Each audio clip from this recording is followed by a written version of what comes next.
Hey everybody, it's the end of 2021 and tomorrow is the first day of 2022. And as I was getting up this morning and having my coffee, a number of thoughts came to mind that I wanted to share with you. There was a real epiphany as well about my channel. So I wanted to share those thoughts with you as a way to close out 2021 and bring in 2022. Now, I'm not a big believer that everything's going to change magically overnight because it's a new year. You know, I grew up in Southern California surfing, and it was an amazing experience because anytime the surf was up, I could grab my board, walk down to the beach and go surfing, which meant during high school, I didn't do very well because most of the time I was surfing. I usually went to school when there was no surf simply because I wanted to visit my friends. So I wanted to share some of these thoughts with you, and I'm going to do this more throughout the next few months. I want to share what my life has been so far and what I see in the future, what I'm looking to accomplish, how I'm looking to grow as a person, and what I want to share on this channel. It's very important to me because it's why I started this channel in the first place. At 73, I look back and I've had an incredible life. And I want to share what I've experienced. I want to share what I know, what I've learned about myself, what I've learned about life, and it may not be the same thing that you've learned. It may not be what you agree with. You may have other views about life, but that's the beauty of this community, is that we get to share these things with each other and learn and grow from each other. I grew up in Southern California surfing, and I wasn't a very good student because I don't retain things that I read very well. So I had no real interest in going to school. But at 18, my parents decided to uproot our lives and move to Canada, where they were from. So they were moving back to Canada, where they had grown up, and I was being uprooted out of my life in Southern California. All my friends, everything I knew, places that I went, it was all going away. We ended up in Vancouver, British Columbia. And while I'd been to Canada a few times in my life visiting relatives, it didn't feel like home. I had no connection to Canada. The only thing that seemed familiar was that they spoke English, at least on the West Coast and in central Canada. But that wasn't enough to make me feel like I was home. While I had a few relatives there that we visited on and off, I didn't feel any connection to them because I didn't see them for years. I didn't grow up with them. And I was in this foreign country. Luckily, it was English speaking. My first job in Canada was working a graveyard shift in a gas station.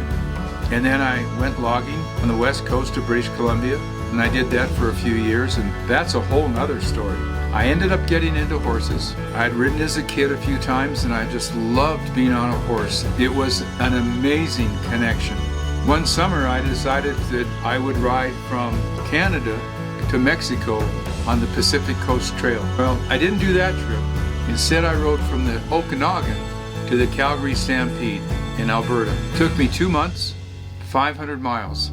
I had 11 jobs during that time because I needed to make money along the way in order to support myself. During the Calgary Stampede, I worked as a security guard in a beer hall, which was an interesting experience, but I loved being at the Stampede. The energy was so incredible. Well, when I'd ridden through Banff National Park, I had met the manager of stables there that did dude rides. And when I finished in Calgary at the Stampede, he offered me a job, so I trucked my horse back to Banff, and I spent 7 years there. The first 2 was working for that outfitter, and during that time, I got married. The first winter, we moved to Vancouver Island so I could go logging and support us. And then we moved back for the summertime where we worked in the wilderness camp for this outfitter. Ended up getting divorced, did all kinds of different jobs in Banff. I dug ditches, I worked at ski areas, I had worked for that outfitter. Anything I could do that would support me. And the beauty of it is that I got to live in Banff National Park. Well, I ended up getting a girlfriend there, and we decided to go to New Zealand and Australia bicycle touring. Well, we went down there, and 3 months into the trip in New Zealand, we had to take her to the hospital because there was a little mole on her back that was growing. The opinion of the 2 doctors that we saw was that we should go back to Canada for her to be tested. If it was nothing to worry about, big deal, we cut our trip short. But if it was cancer, at least we were back in our home country. So we flew back to Canada. She was tested, and sure enough, it was cancer. She went ahead and went back to Toronto where she was from, and I followed driving our Volkswagen van back with all our stuff. And for the next year, I worked as a heavy construction carpenter and I supported her financially and emotionally, and every night I would take care of her, whether she was at home or she was in the hospital. At the end of that year, she passed, and I still have sad feelings about her passing and the fact that her life was so short. Yet I learned so much about myself during that time. I learned so much about life. Shortly after she passed, I had the opportunity to get into the modeling game. So I became a male model. And in 6 months, I was one of the top male models in Canada. I actually ended up getting an agent in New York without ever having to go to Europe first to develop a portfolio, which is truly unheard of. Just prior to moving to New York, I decided to go to Europe, where I'd never been, for just a short vacation, because I knew New York would be just a new experience. In New York was somewhat intimidating, and I wanted time to just collect myself before moving to such a big city. So at any rate, I went to Switzerland first, to Zurich. I had a friend there. Didn't really care for it, so I went down to Munich. The same friend there, he had apartments in both places. And I went to Munich, and I thought 6 weeks here, just spending time with myself, and then to New York. Well, at the end of 6 weeks, I didn't want to leave. I was loving it there. I had 24 hours a day to myself to walk through this beautiful city that hadn't been destroyed during World War II. The pastel colors, the people, I just loved it there. I felt so at home. So I called my agent after 6 weeks and said, hey, I'm just going to spend 6 more weeks here, then I'll come to New York. And she says, well, I've got bookings for you, so you should come now. I said, no, I'm not quite done with Europe. Well, 6 weeks later, it was now 3 months, I called her again and said, I'm going to spend 3 more months here. It's just, there's something here for me. She says, look, you've got to come now. I've got these bookings and, people are counting on you. I said, I can't. I know I need to be here. And I was just trusting my intuition. Well, at the end of 6 months, I called her up and I said, look, I'm not going to leave until I'm ready. I'm just supposed to be here. I'm not done with Europe and what I'm learning about myself and expanding my horizons. And I know Europe's not done with me, so I'm going to stay. She said, well, okay, you just call me when you're ready to come back and we'll start up from there. Well, it was a year and a half before I went back to North America. In the meantime, I was working all over Europe, traveling to different countries, and I was just so enjoying this new experience. In countries where I couldn't speak the language, I had to adapt. I had to listen to people to try and think and feel what they were saying. If I needed to get a taxi and go to an address, I would just simply hand them the address written down, and that's where I need to go. Anyway, I woke up one morning and I decided I needed to find an agent in Milan. Now, I had agents in England, in Paris, in Switzerland, in Austria, in France. I had them all over, so I was constantly traveling around, but I hadn't decided on getting one in Italy yet. And my friends would all say, Italy is where you get some of the most beautiful editorial modeling jobs to build your portfolio.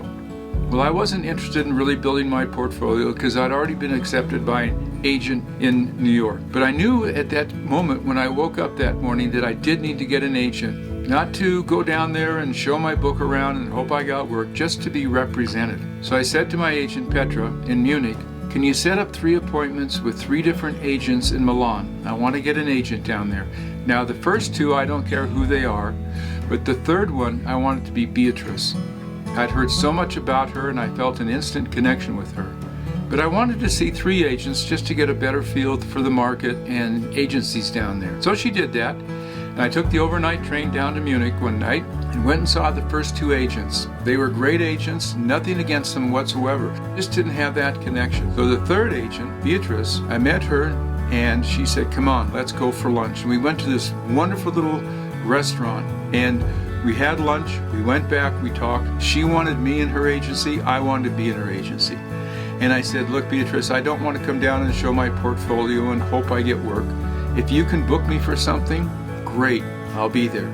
Otherwise, it doesn't matter to me. Is that okay with you? And she said, yeah, that's fine. If I book you, come on down. Otherwise, I'll get you known around Milan. I went down to a job that was in the Canary Islands on Lanzarote. I shot there for Quella, a German catalog.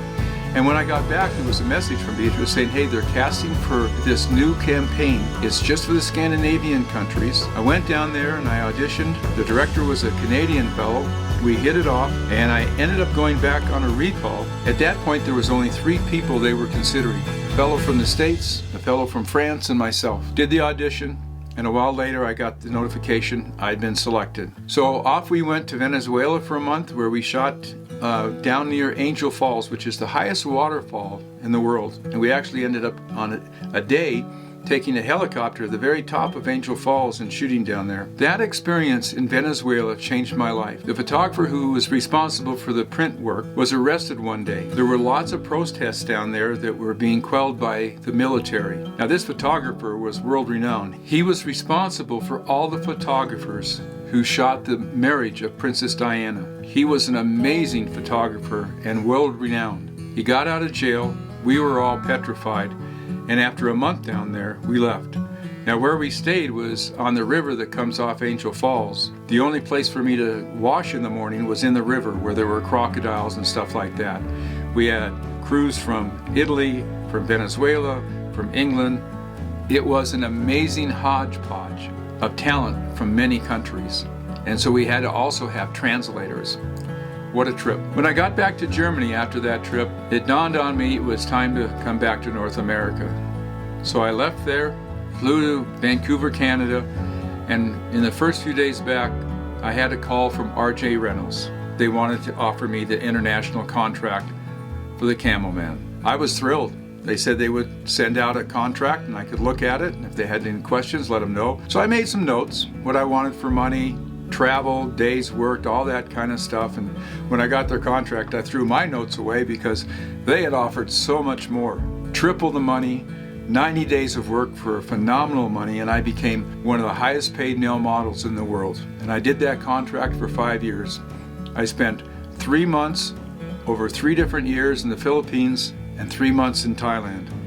My first trip to the Philippines was only 3 weeks after Marcos had been taken out of the country. And then we lived there in these small villages for 3 months a year. How incredible was that? Anyway, I wanted to just share a little bit of that. I'm going to do more of this about what I've done in my life, because I think I've been truly fortunate with all the opportunities that have come my way. And I've learned a lot. It's taught me so much about people and cultures and about myself, what I believe in, what I don't believe in, things that are important to me, my passion, my inspirations, what it was that I wanted my life to be. Now, I didn't always follow my intuition. Most of my life, when things worked out, was because I did listen to that inner voice. And I was watching a YouTube video yesterday. I've been struggling for the last 2 years because I hear all this thing about niches and, niching down and, focusing on one thing and what is it your audience wants, and make videos for that or make videos for what's current and all that kind of stuff. And while I tried to do that, it never felt authentic. When we had our firewood business, my channel grew pretty fast because I was focused on the firewood business because that's all I was doing. We were so successful in that. But it wasn't really what I wanted to do.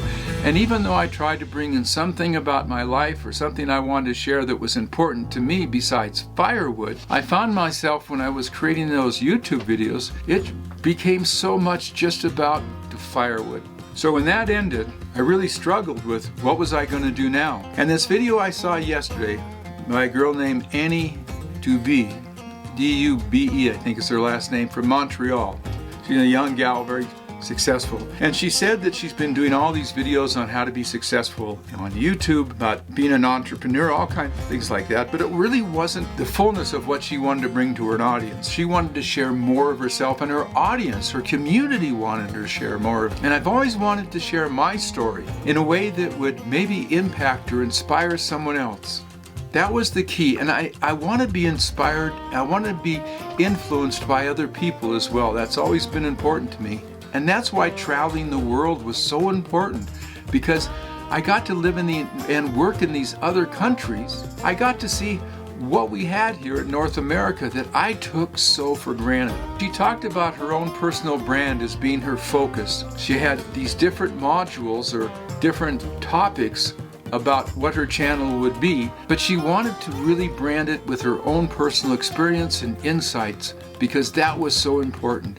And she wanted to influence people, to help them become successful in any way that her story, her knowledge, her experience could help someone. And so that's what I've decided for 2022, is to really focus on that.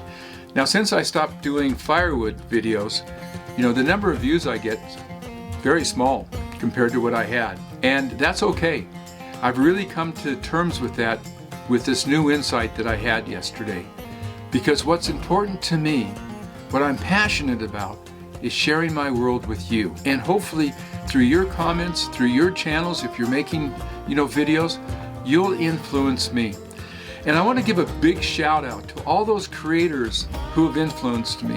When I look at my early videos, I'm just amazed at where I've come to. And that's only because I've been able to learn from people who are willing to share their experience, their knowledge, and I've learned so much. So to all you YouTubers who create that kind of content that I've learned from, thank you, thank you, thank you. And to all of you on the other side of this camera, thank you. The comments that I've received, I'm so grateful for.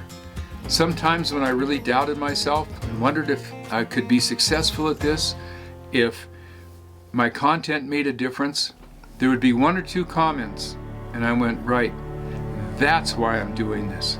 Because somebody wrote back and said, you've impacted my life. They said it in different ways, but they just said, thanks, Peter. So I'm committed to this personal branding of this channel.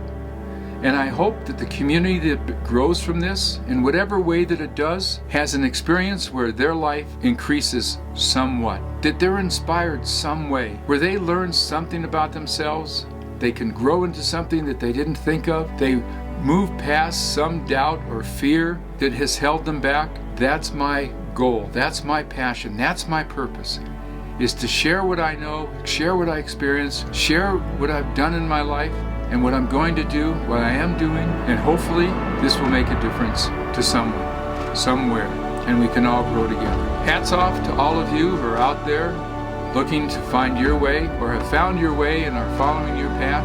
I salute you. I'm so grateful for you being here, and I'm looking forward to 2022. Even though COVID's still rampant, we don't know what's going to happen. It doesn't really matter at this point. What matters for me is I keep sharing my life with you and hopefully making a difference. So I wish you all the best 2022.